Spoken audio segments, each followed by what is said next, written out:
Gideon, right? Like, otherwise, why would you pick up the Nidalee?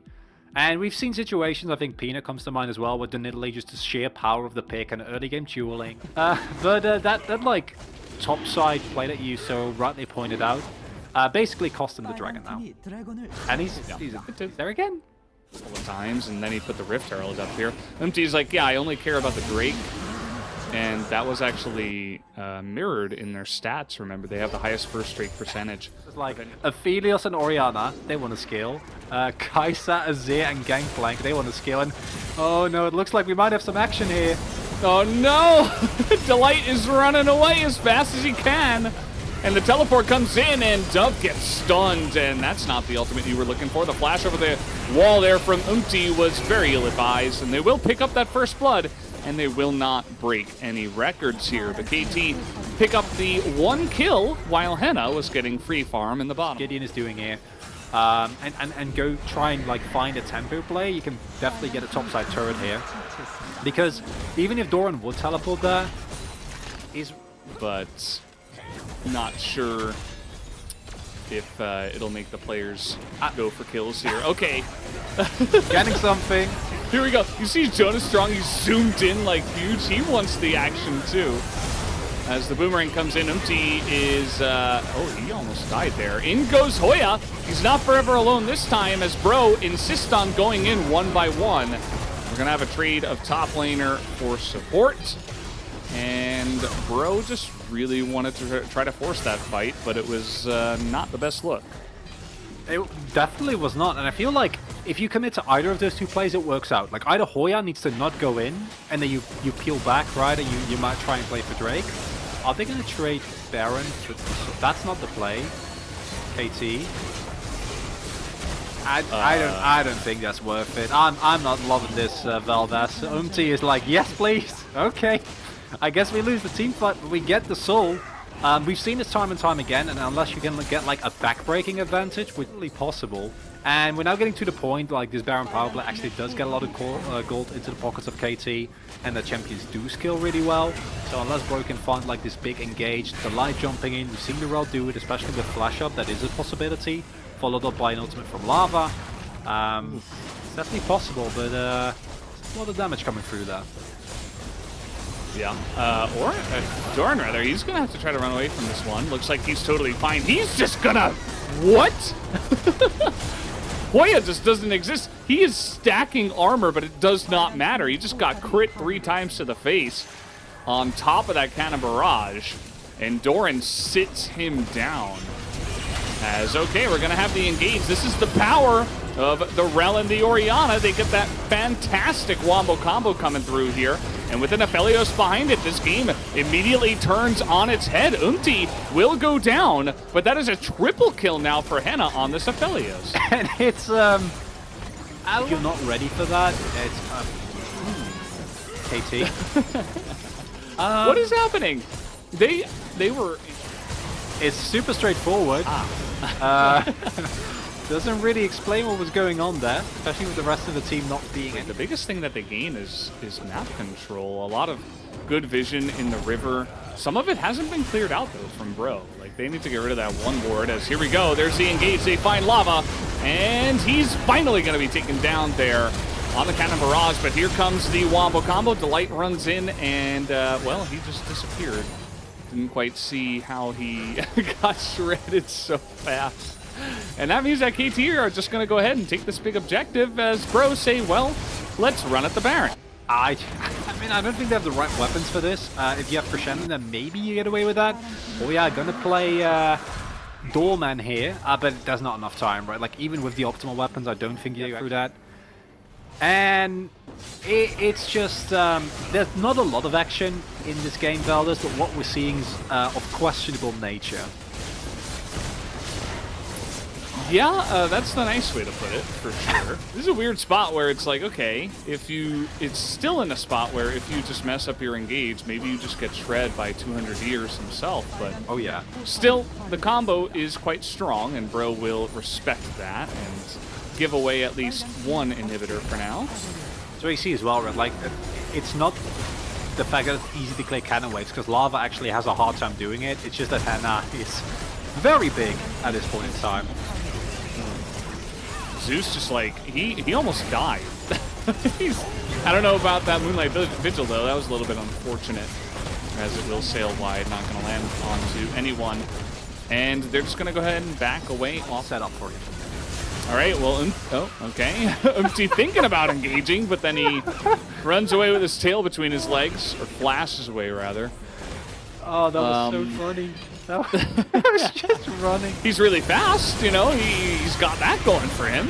Nice cannon barrage here as the Starks is going to come through. Zeus tanks up a lot of that damage, but again, Henna is just so massive. He's going to miss his Moonlight Vigil again, though, which is so unfortunate, but can he 1v5? Can Henna do it is the question, and the answer, it looks like, should be no. Let's see if they just burst him down from here. Yes, they will.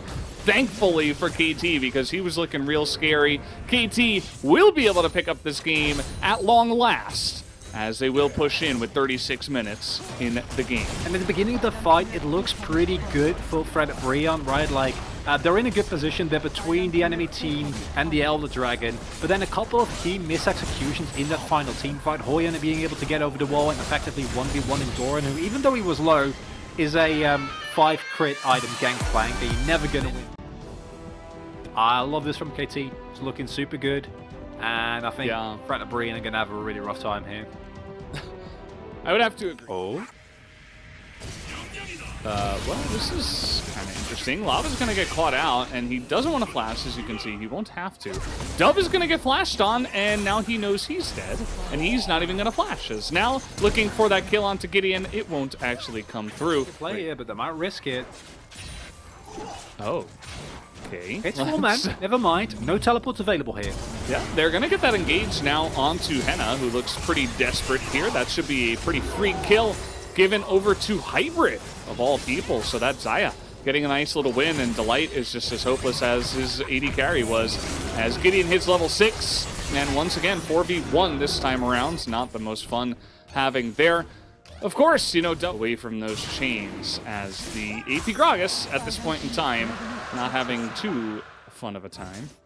I think we need to go over too much. Just Bro and Delight, or Henna and Delight, they've seen this one before. Oh boy. I don't think they're going to be able to get out of this one either. Henna goes down, and we do have Lilia eventually coming in. We also got the Orianna, who TP's down and should be able to take a couple of kills. So double kill does go the way of Lava. And at the end of the Islands, we used to watch it like it was like the reruns at 1 a.m. on one of the channels in America. Older show. But here comes Zeus, and there he goes, running away again. As the sleep will come in. Round MT is thinking about dropping that Rift Herald here. He's just going to go ahead and do it. As, by the way, there's 5 members of Bro up on the top side of the map. Poor Doran, man. He's just dead. There's just no getting away from this. Oh. Nice try on the cast, but he's just going to get burst down by the Fed Orianna, who is now 3-0. So, nice attempt, but you weren't going to get away from that. AP Gragas flash body slam, you're just immediately, like, it's over, right? Like, your team is pushing on the bot side, you have no vision in the top side jungle, you can reasonably assume that you're dead there no matter what. There they go. Here comes KT. Barreling down here. Zeus going first. The follow-up engage comes through, but there is the Featherstorm. Hoya is on top of Hybrid, but the Gale Force does come out. Looks like Gideon is just dead, not even able to get on in there. There's the burst damage from the Gragas, though. Pretty massive, as now a sleepy Doran is going to be big, and Zeus is going to get clapped as well. That is now 5 kills for Lava in this game, as he picks up 2 more. And bro, they've got some low health bars. Not sure that they can actually run at the Baron, especially with Hybrid and Dove still alive. But looks like they're thinking about it. Hybrid is going to get poked out as well. And there's not much they can do against Lava except try to dunk him over here. Nice little shield comes through, and that's going to be 850 gold going to the pockets of Dove, who does flash away and does get follow flash there by Henna. And so, bro, will continue to go for this Baron. This feels like a game 6 tonight, Veldes. I can feel it. And it is Doran who, like, somewhat salvages that fight. Gideon gets this, and that's not the place you really want to be. Yeah. It's a situation that KT almost put themselves in as well, because they did not threaten the other Infernal at all. And now they're in a position where one team fight goes awry, and they lose both Baron and the Infernal. So you feel that cash flowing into the vaults of Bro right now. Well, so he can join the fight. Yeah, and it looks like KT just want to force this one. Doran really threatening Lava. There's the TP that comes in. Zeus will look to zone them away, and they do get the Baron, but can they actually win the fight is the question. Everybody on the side of KT trying to run away. There's the stopwatch from Delight that baits everybody in on the side of KT, and Hybrid is going to have to back away with his tail between his legs. But keep in mind that Dove and Hybrid did at least survive, but this still should be the Infernal Soul going the way of Fredit BRION. It's a bit of a roundabout way. I feel like there were definitely more efficient pathings, but in the end, the path that Fredit BRION took is the path that gets them both the Baron and the Infernal Drake. It was a very risky endeavor what they went for, because I feel like KT can never realistically go for that Drake. It's Delight and Shockwave versus a whole number of other ultimates. There it is. Go for it. There it is. Okay, cleanse used, but there's the engage. Featherstorm does come out. Doran immediately going to be burst down, but so goes down the Rel. That is a massive Emperor's Divide. They get Lava, and there is the Umbral Passage. Do they have the damage to take him out? Yes, they do. It looks like KT may have just done it here at the end of this fight, as an unbelievable team fight goes their way. Henna is just going to get one tapped, and now they'll look to push down the mid lane. And it's the fight we were talking about the entire game, Vel. The prophecy has come true. Like, regardless of game state, again, the soul goes to Fredit BRION. The advantage is theirs, but the clutch team fighting coming through from KT there, with them starting off the fight on Hybrid with that cleanse available, actually means that there's not really a window for you to go for that. I think the goal was to like force out the Featherstorm. Instead, I think they could just finish here. Like, the light is going to come up soon, so. but you have Hybrid there, right? And like, the light can't do anything. They just shred these turrets. He can't clear the waves, and that's going to do it. KT, they're going to even take the kill. Oh, stopwatch. Dove is like, nuh-uh, man. You're getting swept in the garbage. Down you go, and KT will take the 2-0 victory.